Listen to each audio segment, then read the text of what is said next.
સલોની ગરીબ પરિવારની હતી. લગ્ન પછી મોહિત લંડન જતો રહ્યો. સાસરીવાળાને તો નોકરાણી મળી ગઈ અને તે 18 લોકો માટે ખાવાનું બનાવીને બેહાલ થઈ જતી અને બાકીના બધા એસી ચાલુ કરીને મોજથી સૂતા. અને જ્યારે 20,000 બિલ આવ્યું તો માએ મોહિતને કહ્યું કે તારી પત્ની 24 કલાક એસીમાં રહે છે, બિલ માટે પૈસા મોકલ. અને આખો દિવસ કામ કરવાને કારણે સલોનીનું બાળક પણ પડી ગયું. તો માએ કહ્યું કે તારી પત્ની જાણી જોઈને બાળક પડાવીને આવી છે. આટલું સાંભળતા જ મોહિતનું મન વ્યથિત થઈ ગયું અને તે બીજા જ દિવસે કોઈને જાણ કર્યા વગર ઘરે આવી ગયો. તો સામેનું દૃશ્ય જોઈને તેના હોશ ઉડી ગયા. રૂમમાં મરૂન રંગનું પાનેતર પહેરીને તે આકાશમાંથી ઉતરેલી કોઈ અપ્સરા લાગી રહી હતી. પોતાના ચહેરા પર ઘૂંઘટ ઓઢીને શરમાઈને બેઠી બેઠી તે મોહિતની રાહ જોતી હતી. રાતના 1 વાગી ગયા હતા અને થાકને કારણે તેની ખરાબ હાલત હતી. કમર જાણે જકડાઈને કડક થઈ રહી હતી. એટલામાં જ હળવા અવાજ સાથે રૂમનો દરવાજો ખોલ્યો અને મોહિત અંદર આવ્યો. નવી પરણેલી પત્નીને લાવવાનો આનંદ મોહિતના અંદાજમાં દેખાઈ રહ્યો હતો. તે તેની પાસે આવીને બેઠો અને નમસ્તે કહ્યું. સલોનીએ ધીમેથી તેના નમસ્તેનો જવાબ આપ્યો. હજારો શંકાઓ તેના દિલમાં આવી રહી હતી અને તે ખૂબ જ ગરીબ પરિવારની છોકરી હતી, પરંતુ મોહિત એક અમીર પરિવારનો હતો. ન જાણે કેવી રીતે સલોની મોહિતની માને ગમી ગઈ. કદાચ તેનું કારણ સલોનીની સુંદરતા અને તેનો સ્વભાવ હતો કે મોહિતની માએ પહેલી જ નજરમાં સલોનીને પોતાના પુત્ર મોહિત માટે પસંદ કરી લીધી. લગ્નની વિધિ ખૂબ જ ઝડપથી થઈ ગઈ અને આજે સલોની મોહિતની પત્ની બનીને તેની સામે બેઠી હતી. મોહિત હસતા હસતા તેના ગળામાં મોહ દેખાઈની ચેન પહેરાવી રહ્યો હતો. સલોની વિશ્વાસ નહોતી કરી શકતી કે નસીબ આ રીતે પણ બદલાઈ શકે છે. એ જે ક્યારેક ખોટા ઘરેણાં ખરીદવાની હેસિયત પણ નહોતી રાખતી, આજે તેના ગળામાં હીરાની કિંમતી ચેન પહેરાવવામાં આવી રહી હતી. તે બસ મોહિત સામે જોઈ રહી હતી. એટલામાં જ તે એકદમ ચોંકી ગઈ. મોહિત કહી રહ્યો હતો કે જો સલોની, તું મારી માની પસંદ છે, પણ હું જાણું છું કે જલ્દી જ તું પોતાના સારા વર્તનથી મારા દિલમાં પણ જગ્યા બનાવી દઈશ. હું તને ખૂબ જ પ્રેમ કરીશ અને તારી દરેક જરૂરિયાતનું ધ્યાન રાખીશ.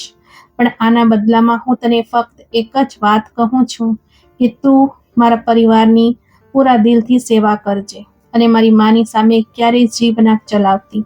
તેનો આદર કરજે. તેણે મને ખૂબ જ મુશ્કેલીથી ઉછેર્યો છે. સલોની હસી પડી. તેને શું વાંધો હોઈ શકે? તેણે તો એમ પણ આ બધા પરિવારના લોકોને પોતાના માની લીધા હતા. લગ્નનો બીજો દિવસ ખૂબ જ સારો વીત્યો હતો.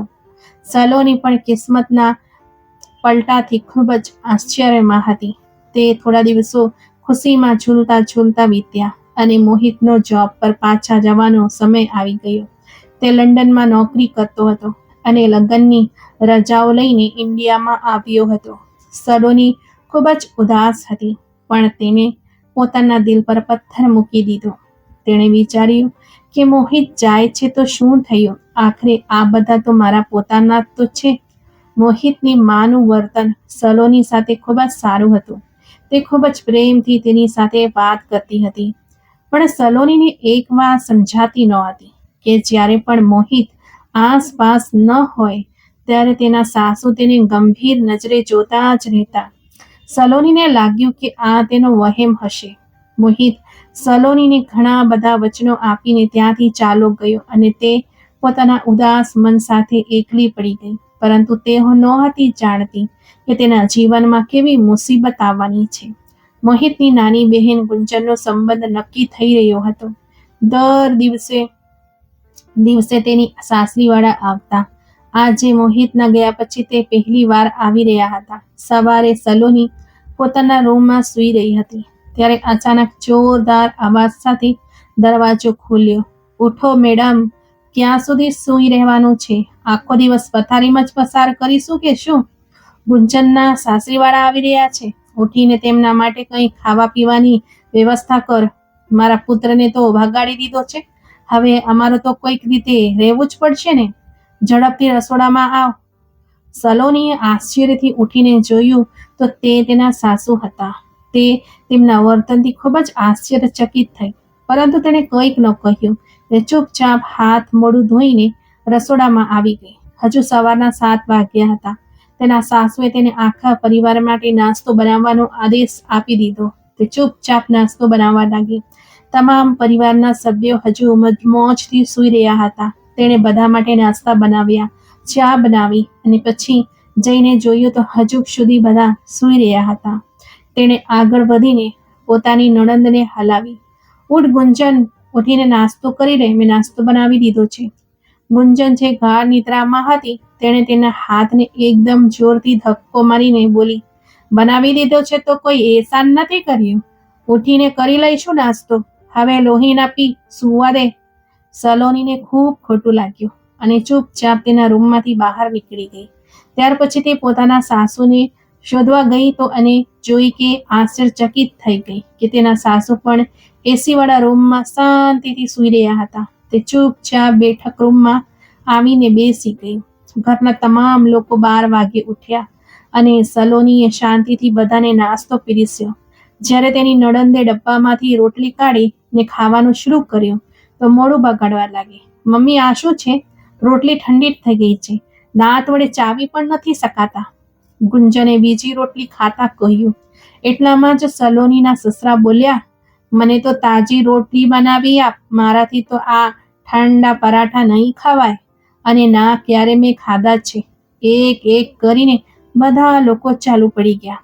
સલોની ચૂપચાપ ઊભી થઈ અને બધા માટે ફરીથી નાસ્તો બનાવવા લાગી. બધા ડાઇનિંગ ટેબલની આસપાસ બેસીને સતત બૂમો પાડતા, પણ કોઈ ઊભું થઈને તેને મદદ કરવા ન આવ્યું. ઘરમાં સલોની સહિત કુલ 18 લોકો હતા. મોહિતની મોટી બહેન પરિણીત હતી. તે પોતાના 5 બાળકો સાથે પિયરમાં જ રહેતી હતી. તેનો પતિ પણ વિદેશમાં જ નોકરી કરતો હતો. મોહિતના કાકા કાકી, તેમના બાળકોની સાસુ સસરા, આટલા બધા લોકોનું કામ સલોનીના માથે આવી ગયું. તેમાંથી કોઈ પણ થોડી પણ મદદ કરાવવા તૈયાર નહોતું. સલોનીને આશ્ચર્ય થતું કે આખરે તેના આવ્યા પહેલા ઘરનું કામ કોણ કરતું હતું. સફાઈ કરવા માટે એક કામવાળી આવતી હતી, પરંતુ જેવું જ સલોનીએ ઘરનું કામ પોતાના હાથમાં લીધું તો સાસુએ કામવાળીને કાઢી મૂકી અને તે કામ પણ સલોની પાસે કરાવવા લાગ્યા. સલોની સવારે વહેલા ઉઠી જતી, સાફ સફાઈ કરતી, નાસ્તો બનાવતી, બપોરનું જમવાનું બનાવતી, કપડાં ધોતી, જ્યાં સુધી કે તેનો આખો દિવસ ઘરના કામકાજમાં જ પસાર થઈ જતો. ઉનાળાના દિવસો હતા. ગેસની સામે ઊભી રહીને તે દરેકની પસંદગીનું ભોજન બનાવતી. બધા એસીવાળા રૂમમાં આડા પડીને બસ ઓર્ડર જ આપતા રહેતા. તે રાંધીને બેહાલ થઈ જતી તો બધાને જઈને કહી દેતી કે બધા તેની ઉપર એહસાન કરીને એસીવાળા રૂમમાંથી બહાર નીકળતા અને ડાઇનિંગ ટેબલ પર બેસીને ખાવાનું ખાતા. તેઓ ખાવાનું ખાતી વખતે પણ સલોનીને ઘણી વાર ઊભા કરતા. તે બધાની જરૂરિયાતોને પૂરી કરતી. ખાવાનું ખાધા પછી બધા વાસણો ત્યાં જ ડાઇનિંગ ટેબલ પર મૂકીને પાછા એસીવાળા રૂમમાં ઘૂસી જતા. કોઈ મૂવી જોવા લાગતું, કોઈ એકબીજા સાથે વાત કરવા લાગતું તો કોઈ ફરીથી સૂઈ જતો.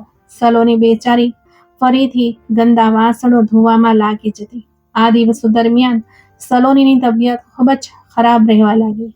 સવારે ઉઠતી ત્યારે ઉલટીથી તેની ખરાબ હાલત થતી. રસોડામાં કામ કરતી વખતે ઘણી વખત તે ઉલટી કરતી.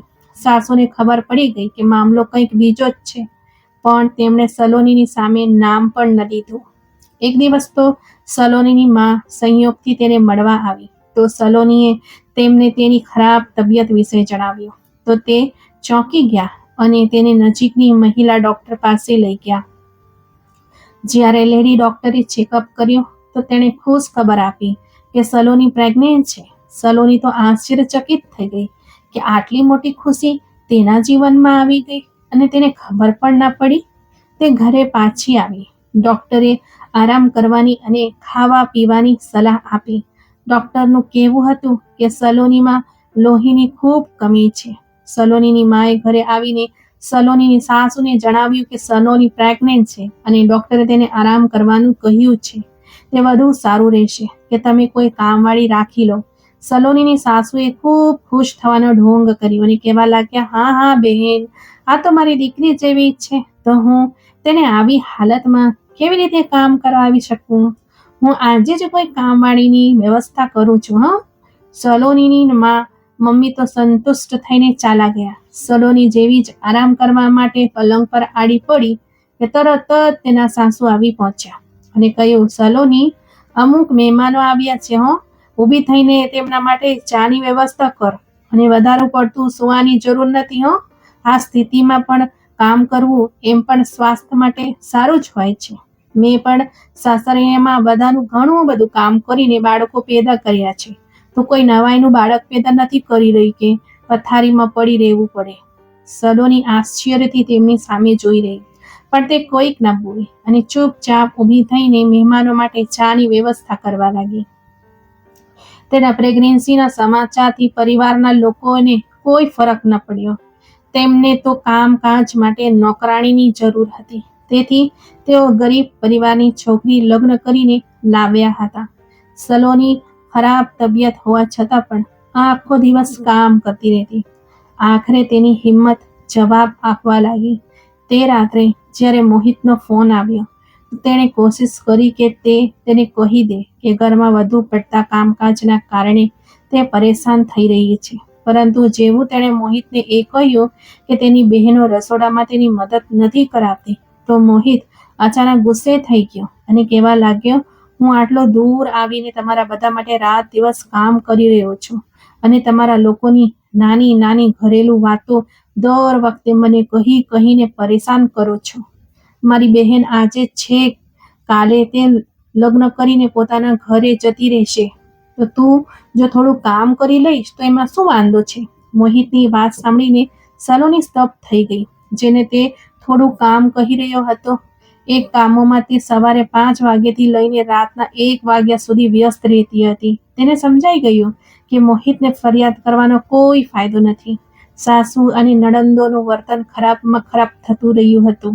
તેઓ તો બિલકુલ કોઈ નોકરાણીની જેમ તેની સાથે વર્તન કરતા. સલોનીને હવે સમજાઈ ગયું કે તે ગરીબ પરિવારમાંથી છોકરીને કેમ લગ્ન કરીને લાવ્યા હતા. તેમને ફક્ત ઘરના કામકાજ માટે એક નોકરાણીની જરૂર હતી. સલોની કપડાં ધોવાનું મશીન લગાવતી તો સવારથી લઈને સાંજ થઈ જતી. મોહિતની પરિણીત બહેન પોતાના બાળકોની નાની નાની ચડ્ડી પણ જાતે નહોતી ધોઈ શકતી. તે પણ સલોની લાવીને પકડાવી દેતી કે આને ધોઈ આપ. સલોની કપડાં ધોઈને થાકી જતી. જ્યારે તે મશીન બંધ કરીને અંદર જઈને બેસતી, ત્યારે સાસુને યાદ આવી જતું કે ખાવાનું તો કોઈએ બનાવ્યું જ નથી. સલોનીને 1 મિનિટ પણ બેસવા ન દેતા અને તેને રસોડામાં મોકલી દેતા. રાત્રે જ્યારે પણ તે થાકીને પોતાના રૂમમાં જતી, તો તેને એક સાંધામાં દુખાવો મહેસૂસ થતો હતો. આ દરમિયાન તેને ખૂબ ખ્યાલ જ ન આવતો કે તેને મોહિત સાથે ફોન પર વાત કરવાની છે. ફોન જોતી તો મોહિતના ઘણા બધા મિસકોલ આવ્યા હોતા. જ્યારે તેને પાછો ફોન કરતી, તો તે ફોન ઉઠાવીને કહેતો, તો શું કરે છે આખો દિવસ સલોની? તારી પાસે એટલો પણ ટાઈમ નથી હોતો કે દિવસમાં 2 ઘડી મારી સાથે વાત કરી શકે? હું તારા આરામ માટે જ અહીં પરદેશમાં રહું છું, પણ લાગે છે કે તને મારામાં કોઈ રસ જ નથી. તે ગુસ્સામાં સલોનીને સંભળાવવાનું શરૂ કરી દેતો. સલોનીની હાલત સૂળી વચ્ચે સોપારી જેવી થઈ ગઈ હતી. તેને લાગતું હતું કે લગ્ન કરીને તે મુસીબતમાં મુકાઈ ગઈ છે. પતિ સાથે યોગ્ય સમય ન વિતાવી શકવાને કારણે તે બંને વચ્ચે ઘણી દૂરી થઈ ગઈ હતી. આ દૂરીનો સલોનીની સાસુ બહુ ફાયદો ઉઠાવતા હતા. તો મોહિતને ફોન કરીને ખોટી વાતો સલોનીની વિરુદ્ધ કરતા, જેને તે સાચી માની લેતો. તે સીધો છોકરો હતો. સલોની સાથે આ અંગે લડતો તો નહોતો, પરંતુ મનમાં સલોનીને ફરિયાદ જરૂર કરતો. એક દિવસ સલોનીના સાસુ બેઠકમાં રૂમમાં બેસીને ટીવી જોઈ રહ્યા હતા. ત્યારે બહારથી તેમની નાની દીકરી બીજલ અંદર આવી. તેના હાથમાં વીજળીનું બિલ હતું અને તેના ચહેરાનો રંગ ઉડી ગયો હતો.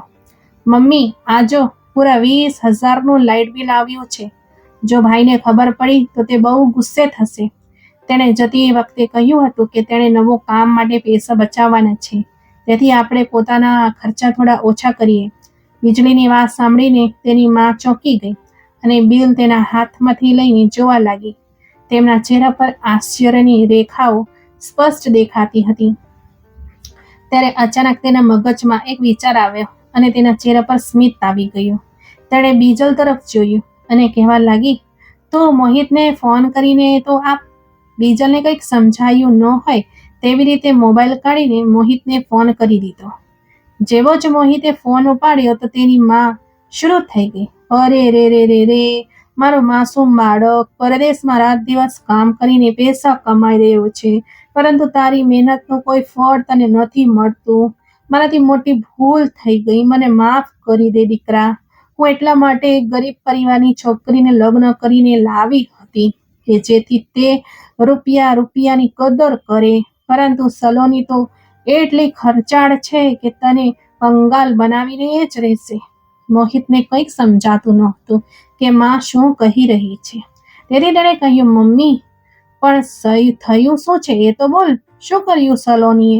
માએ હસીને બીજલ સામે જોયું અને કહેવા લાગી, બીજું શું કરે બેટા, તે આખો દિવસ એસી ચાલુ રાખીને રૂમમાં પડી રહે છે.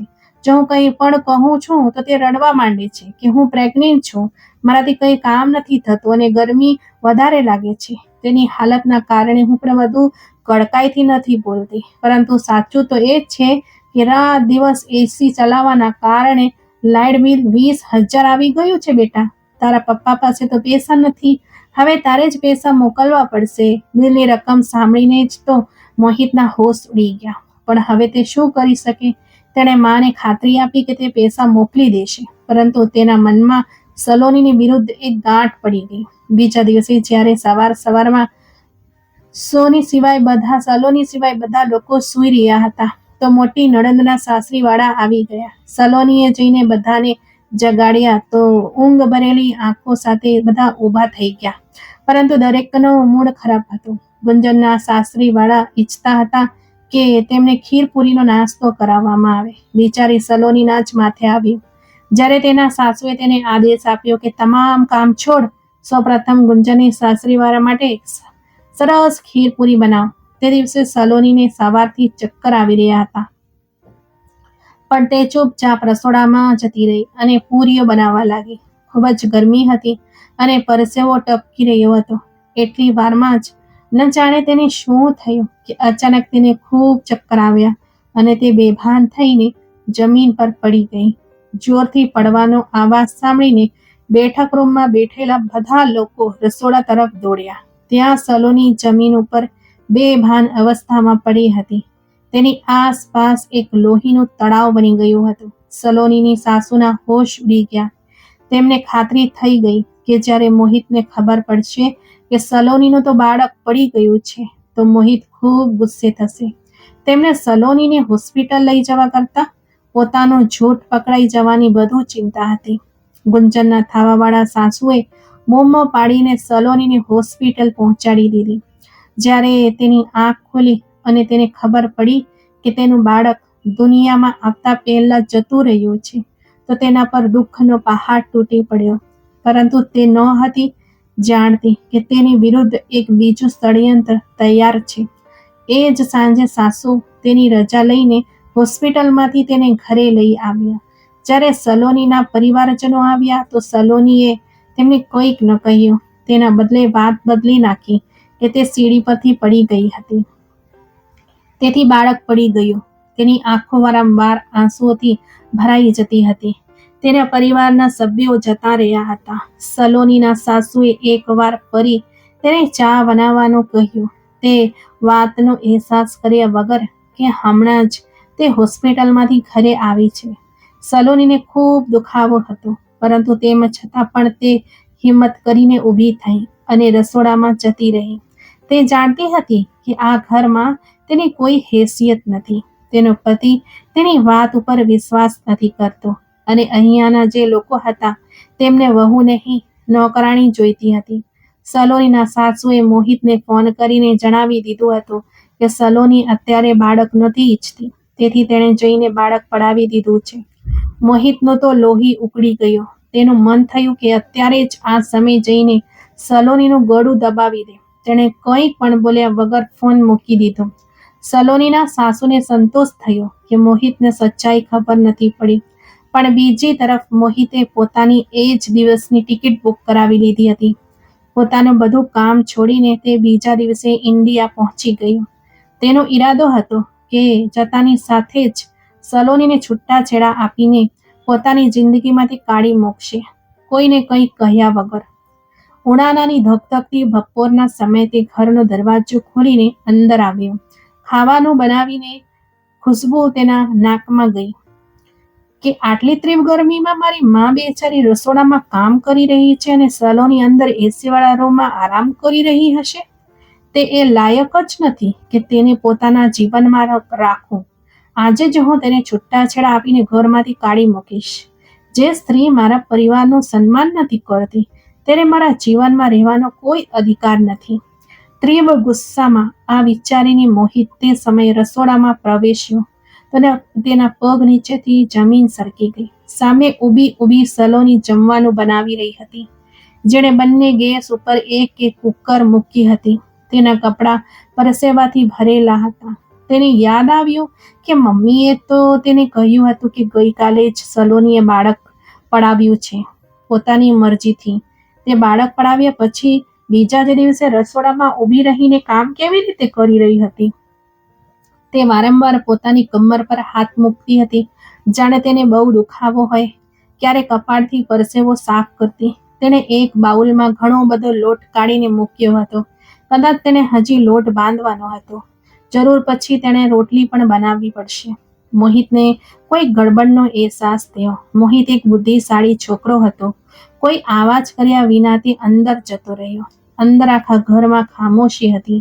આજુબાજુ નજર કરીને તે આગળ વધ્યો હતો. ઘરના મોટા રૂમમાં 1.5 ટનનું એસી લગાવવામાં આવ્યું હતું. મોહિતે ધીમેથી દરવાજો રૂમનો ખોલ્યો તો અંદર થોડું અંધારું હતું. ઘરના તમામ લોકો આ મોટા રૂમમાં સૂઈ રહ્યા હતા. એ જ ક્ષણે જ સલોનીના સાસુને લાગ્યું કે સલોની દરવાજો ખોલીને અંદર આવી છે. તેમણે પાછું વળીને જોયા વગર જ મોટેથી બૂમ પાડીને કહ્યું કે આવી ગઈ મેડમ, ખાવાનું બનાવીને. કેટલી વાર કહ્યું છે કે જ્યારે ખાવાનું તૈયાર થઈ જાય ત્યારે બૂમ પાડવાનું રાખ. મારી દીકરીઓની ઊંઘ બગડે છે, પરંતુ તું છે કે સાંભળતી જ નથી. જો હું કંઈ કહીશ તો તું હોબાળો મચાવી દઈશ કે ગઈકાલે જ મારું બાળક પડી ગયું છે અને આજે સાસુએ કામ પર લગાવી દીધી. તો મેડમ સાંભળી લે કે તારા લગ્ન કરાવીને હું એટલે જ લાવી છું કે તારી પાસે ઘરના કામકાજ કરાવું.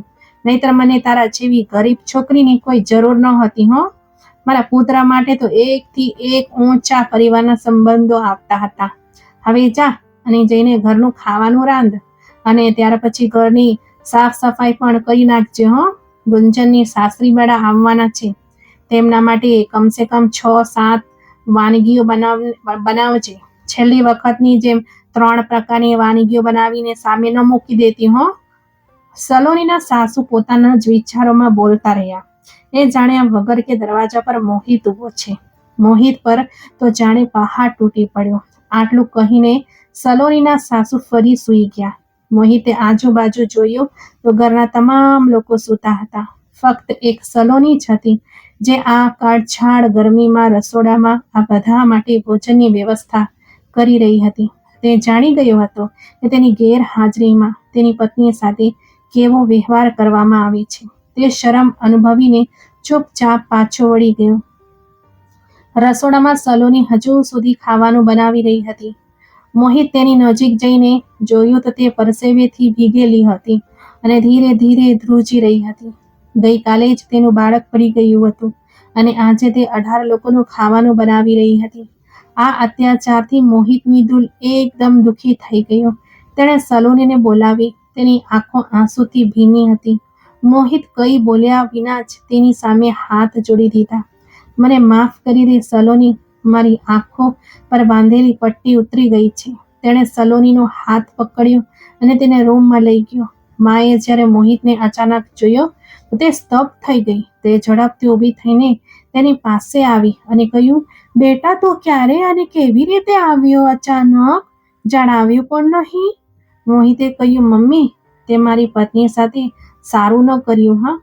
તેની પાસે તમામ ઘરના કામો કરાવતી રહી. ત્યાં સુધી કે તેનું બાળક પણ આટલું કામ કરવાના કારણે પડી ગયું અને તે હંમેશા મને તેની વિરુદ્ધ ઉશ્કેર્યો અને હું પણ તારી વાતમાં આવી ગયો. મને શું ખબર કે મારી પોતાની માં જ મારી સાથે દગો કરશે અને મારા બાળકની દુશ્મન હશે. માંથી કંઈ કહેવું શક્ય નહોતું કારણ કે તે જાણી ગઈ હતી કે મોહિતે તો પોતાની આંખથી બધું જોઈ લીધું છે. હવે જૂઠું બોલવાનું નકામું છે. મોહિતે સલોનીને કહ્યું કે પોતાની તૈયારી કરી લે, તું હવે અહીંયા નહીં રહે બલકે મારી સાથે આવીશ. સલોની રડી રહી હતી. તેના આંસુ સાફ કરતા કરતા મોહિત કહી રહ્યો હતો અને સલોનીને વિશ્વાસ નહોતો થઈ રહ્યો કે કિસ્મત આવી રીતે પણ મહેરબાન થઈ શકે છે. મોહિતે એ જ સાંજે સલોનીને સાથે લઈને ભાડાના મકાનમાં આવી ગયો અને સાસુ અને બાકીના પરિવારના સભ્યો લટકેલું મોં લઈને જોતા રહી ગયા. તો મિત્રો, આ વાર્તા તમને કેવી લાગી કોમેન્ટ કરીને જરૂરથી જણાવજો અને જો ચેનલ પર નવા છો તો લાઇક, શેર એન્ડ સબસ્ક્રાઇબ જરૂરથી કરજો. આપણે ફરી મળીશું એક નવી વાર્તામાં. ધન્યવાદ.